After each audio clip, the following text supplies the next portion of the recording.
Hola, ¿qué tal? Mi nombre es Patricio Correa Marful y en este video les voy a hablar sobre la fisiología del paro cardiorrespiratorio. Los objetivos son reconocer la fisiología de la reanimación cardiopulmonar, describir los modelos fisiopatológicos de los ritmos desfibrilables y los no desfibrilables y comprender el rol de las distintas acciones en el manejo del paro cardiorrespiratorio según su etiología y su temporalidad. Como introducción, es fundamental saber que el 80% del total de las muertes súbitas son de origen cardíaco. Si la reanimación cardiopulmonar básica se aplica en los primeros 4 minutos desde que se inicia el paro cardiorrespiratorio y la reanimación cardiopulmonar avanzada se inicia entre los primeros 8 minutos desde que se inició el paro cardiorrespiratorio, la supervivencia alcanza el 43%. La sobrevida va a depender de la calidad del soporte vital básico, de la calidad del soporte vital cardiovascular avanzado y de la calidad de los cuidados postparos cardíacos que le brindemos a nuestros pacientes. Lo primero es entender qué es el paro cardiorrespiratorio. El paro cardiorrespiratorio es un estado de no flujo. Al existir este estado de no flujo, el organismo ingresa un metabolismo anaerobio. Al ingresar este metabolismo anaerobio, se genera una serie de trastornos, como la disminución de la glucosa, la disminución del oxígeno, la acidosis, alteraciones hidroelectrolíticas y un mal funcionamiento, lo cual va a llevar a una lesión de órgano. Todo esto lo podemos resumir en una apoptosis masiva. ¿Cómo vamos a revertir este estado de no flujo? Lo vamos a revertir principalmente generando gasto cardíaco para poder llevar a una buena perfusión de órganos. Recordemos que el gasto cardíaco es la frecuencia cardíaca por el volumen sistólico. Y es por esta necesidad de generar gasto cardíaco que nosotros realizamos las compresiones torácicas. Cuando realizamos compresiones torácicas que son de calidad, podemos llegar a generar un 30% de gasto cardíaco, que es fundamental al momento de la reanimación cardiopulmonar. La reanimación cardiopulmonar la podemos dividir en dos. Primero, la reanimación cardiopulmonar directa y la reanimación cardiopulmonar indirecta. La directa está más asociada al trauma, donde tenemos que realizar una toracotomía para poder hacer la compresión cardíaca. Y la indirecta está más asociada a las patologías médicas, donde nosotros realizamos compresiones de tórax. La toracotomía la podemos resumir, no vamos a hablar de ella porque tiene sus pasos complicados, pero más que nada es abrir el tórax, abrir ese pericardio y comprimir el corazón de forma directa.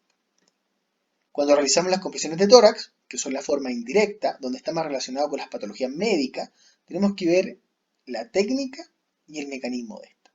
La técnica hace referencia al cómo nos vamos a posicionar sobre el pecho del paciente. Una de las técnicas es ubicar el reborde costal, subir hasta el apéndice sifoide, colocar dos dedos encima del apéndice sifoide y por sobre estos dos dedos colocar el talón de nuestra mano. Otra de las técnicas es trazar una línea imaginaria llamada línea intermamilar entre pezón y pezón y en la zona media de esta línea colocar el talón de nuestra mano. Otra técnica es ubicar el tercio medio del esternón para ubicar el talón de nuestra mano.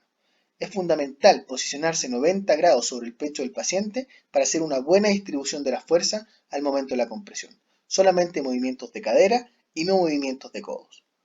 El mecanismo hace referencia al cómo la compresión va a generar el gasto cardíaco. Tenemos el mecanismo de la compresión directa y el mecanismo de bomba torácica. El mecanismo de compresión directa es muy efectivo en pacientes pediátricos y en pacientes que son muy delgados. Lo que debemos hacer para hacer cumplir este mecanismo es llevar el esternón hacia la columna, disminuyendo así el diámetro anteroposterior de la cavidad torácica. Esta imagen nos recuerda de forma esquemática dónde posicionar el talón de nuestra mano. Recordemos así las técnicas que ya habíamos repasado. Una de las técnicas es ubicar el reborde costal, subir hasta el apéndice sifoide, colocar dos dedos sobre el apéndice sifoide y por encima de estos dos dedos ubicamos el talón de nuestra mano. Otra de las técnicas es trazar una línea imaginaria entre pezón y pezón, llamada línea intermamilar, y en la zona media de esta línea posicionar el talón de nuestra mano. Y otra de las técnicas es ubicar el talón de nuestra mano en el tercio medio del esternón. Es muy importante que recuerden que debemos posicionarnos 90 grados sobre el pecho del paciente para hacer una buena distribución de la fuerza. Y solamente al momento de la compresión vamos a hacer movimientos de cadera y no movimientos de codo. Ahora vamos a ver el segundo mecanismo por el cual la compresión torácica genera gasto cardíaco. Este mecanismo de bomba torácica va a generar gasto cardíaco a través de la compresión y la descompresión de ese tórax.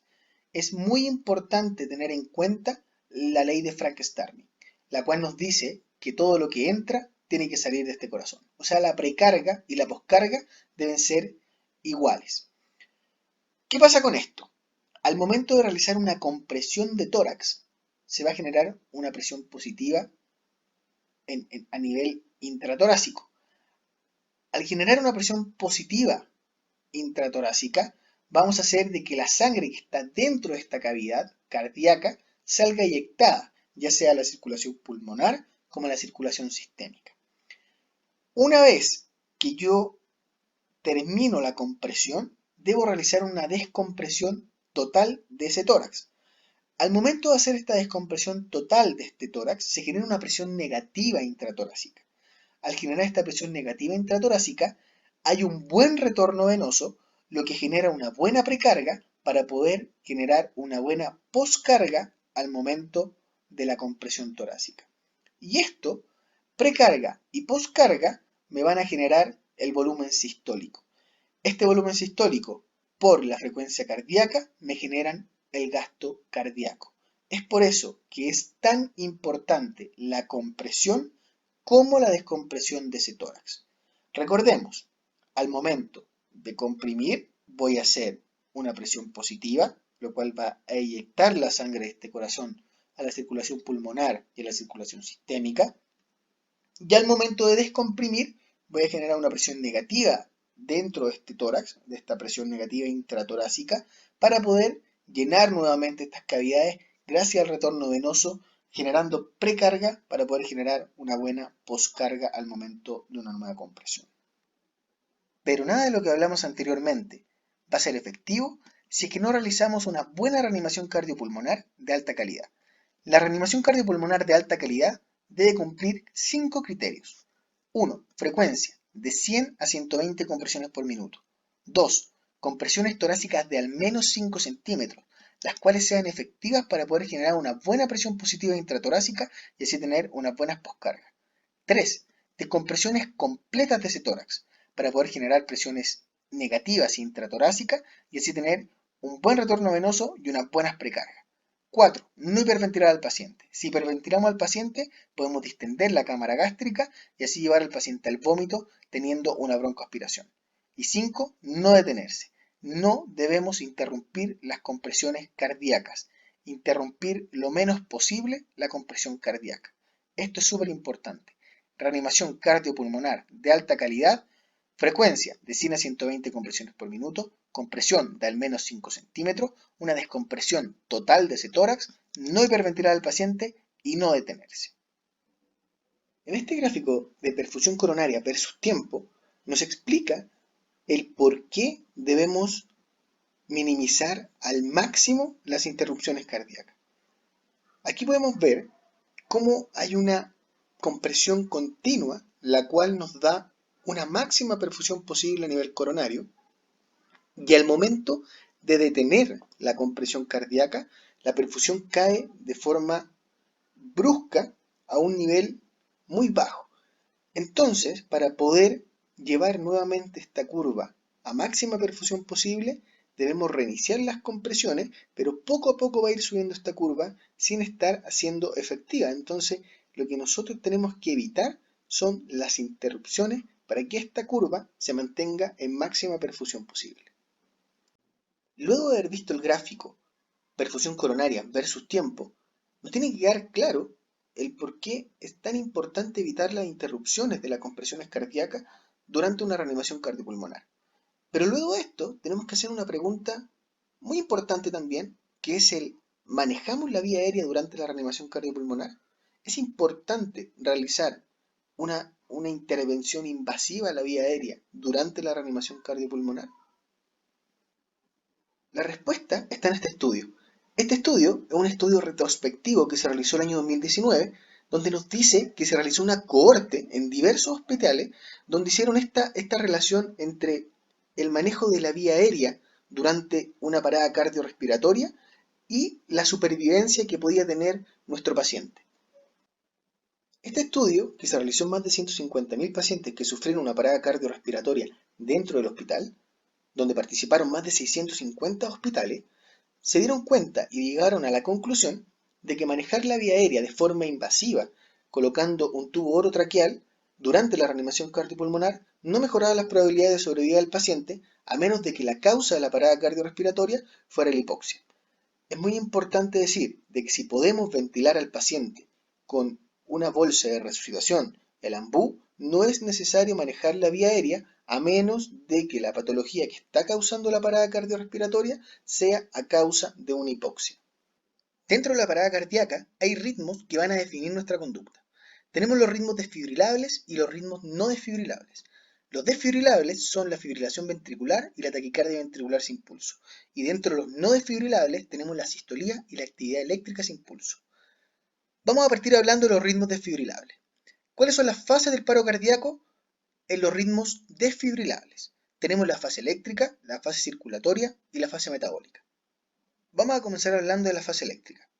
La fase eléctrica ocurre cuando este corazón se detiene de forma súbita. Al detenerse de forma súbita este corazón, se va a generar una gran alteración a nivel metabólico. Pero al ser una parada cardíaca de reciente inicio, vamos a tener la saturación, la circulación residual, la glucosa, el ATP intracelular, los electrolitos dentro de parámetros normales. Esta fase eléctrica ocurre dentro de los primeros 4 minutos desde que se genera la parada cardíaca. ¿Qué tenemos que hacer nosotros? Una desfibrilación inmediata. Eso va a hacer que este corazón pueda restablecer su funcionamiento normal. Luego de la fase eléctrica pasamos a una fase circulatoria. La fase circulatoria es cuando el paro cardiorrespiratorio evoluciona en el tiempo. Aquí sí ya vamos a tener más trastorno a nivel de la parte metabólica. Va a haber desaturación, la circulación residual va a disminuir bastante, la glucosa celular va a bajar, el ATP se va a depletar y los electrolitos van a entrar en una falla inicial. ¿Por qué se depleta el ATP? Porque el paciente va a ingresar a un metabolismo anaerobio. Y al ingresar al metabolismo anaerobio, solamente estamos formando 2 ATP, no los 36 ATP que se deberían formar por un metabolismo aerobio. Esta fase circulatoria se va a dar dentro de los primeros 5 a 10 minutos desde que se generó la parada cardiorrespiratoria. ¿Qué tenemos que hacer? Reanimación cardiopulmonar de alta calidad para luego desfibrilar al paciente. Cuando pasamos a la fase metabólica, ya tenemos que tener en cuenta de que es una fase tardía dentro de lo que es la parada cardiorrespiratoria. Acá sí tenemos grandes trastornos a nivel metabólico. El paciente ingresa en un estado de acidosis, el ATP intracelular está totalmente depletado por el metabolismo anaerobio que se encuentra el paciente, los electrolitos comienzan con una falla importante en lo que es la hipercalemia, la hipocalcemia, y ya tenemos esta apoptosis masiva de la cual conversábamos al principio de este video. Esto ocurre cuando la parada cardiorrespiratoria supera los 10 minutos de evolución sin una buena reanimación cardiopulmonar o literalmente que no se le haya brindado la reanimación cardiopulmonar al paciente.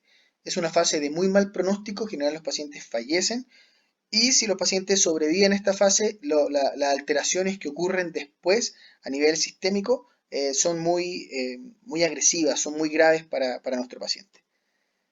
Este gráfico muestra más que nada la evolución en el tiempo de 0, 4, 10 minutos para poder ver las fases. Entre los 0 y los 4 minutos tenemos la fase eléctrica, entre los 4 y los 10 minutos la fase circulatoria y sobrepasando los 10 minutos tenemos la fase metabólica. Estas flechas nos indican que de la fase eléctrica a la fase circulatoria hay un paso solamente a través del tiempo y de la fase circulatoria a la fase metabólica de la misma forma. Hay un paso de fase a través del tiempo. Pero de la fase circulatoria a la fase eléctrica podemos revertir realizando una buena reanimación cardiopulmonar para poder desfibrilar a nuestro paciente después. Pero de la fase metabólica a la fase circulatoria ya la alteración metabólica que tiene nuestro paciente es tan grave que es muy difícil poder contrarrestar esta situación. ¿Y qué podemos hacer para cambiar esto? Para poder así detectar a los pacientes en fase eléctrica y no en fase circulatoria y menos en una fase metabólica donde las probabilidades de sobrevivir del paciente son muy bajas, tenemos que hacer una buena educación de la población y mejorar al máximo la calidad de la atención del prehospitalario. Tenemos que capacitar, tenemos que entrenarnos para poder lograr detectar a nuestros pacientes en fase eléctrica y de esa forma aumentar las probabilidades de sobrevida de nuestro paciente, brindando la mejor atención posible desde el inicio de la parada cardiorrespiratoria. Ahora vamos a hablar de los ritmos no desfibrilables. Los ritmos no desfibrilables son la sistolía y la actividad eléctrica sin pulso. La sistolía hace referencia a la ausencia completa de actividad eléctrica en este corazón. Las probabilidades de sobrevida son bajísimas. Y dentro de lo que es la actividad eléctrica sin pulso, podríamos definirlo como un shock en su máxima expresión. Cualquier ritmo que nosotros detectemos en el monitor, ya sea un ritmo sinusal, una taquicardia, una bradicardia, pero que el paciente no tenga pulso, se considera actividad eléctrica sin pulso y tenemos que utilizar el protocolo de ritmo no desfibrilable. ¿Cómo vamos a detectar las causas? Podemos ver el QRS en nuestro electrocardiograma. Recordemos que la duración normal del QRS es de 0.06 a 0.12 segundos. El QRS puede ser ancho o puede ser angosto. Si es ancho, mayor a 0.12 segundos, probablemente que la causa sea metabólica, donde vamos a encontrar intoxicaciones, hipercalemia, infarto por miocardio masivo y ritmos agonales. ¿Qué podemos hacer? Administrar calcio en caso de que el paciente esté sufriendo una intoxicación por bloqueadores de canales de calcio, los calcio antagonistas, administramos gluconato de calcio, o en caso de que el paciente esté con una intoxicación con antidepresivos tricíclicos, podemos administrar bicarbonato. Cuando el QRS es angosto, menor a 0.06 segundos, probablemente la causa sea mecánica, un tromboembolismo pulmonar, un taponamiento cardíaco, un neumotórax, el paciente esté cursando con hipovolemia, una ruptura miocárdica, lo que tenemos que hacer es reponer volumen en nuestro paciente. El ultrasonido también es muy importante al momento de detectar las causas. Y hay varios protocolos, el FAST, el IFAST y el FATE. El FAST, nosotros vamos a evaluar el espacio de Morrison, el receso esplenorenal, el saco pericárdico y el saco de Douglas. En el IFAST vamos a ver el estudio de la pared anterior del tórax y en el FATE vamos a ver la funcionalidad cardíaca y las bases pulmonares. Las conclusiones que podemos sacar de este video son: la reanimación cardiopulmonar de alta calidad es un pilar fundamental en el manejo de la parada cardiorrespiratoria, porque esta nos permite aumentar la sobrevida de nuestro paciente.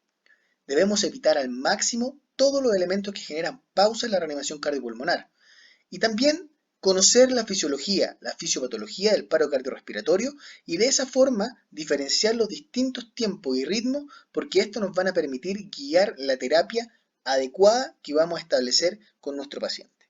Muchas gracias, espero que este video les sirva. Sigan estudiando, sigan entrenando y nos vemos en un próximo video.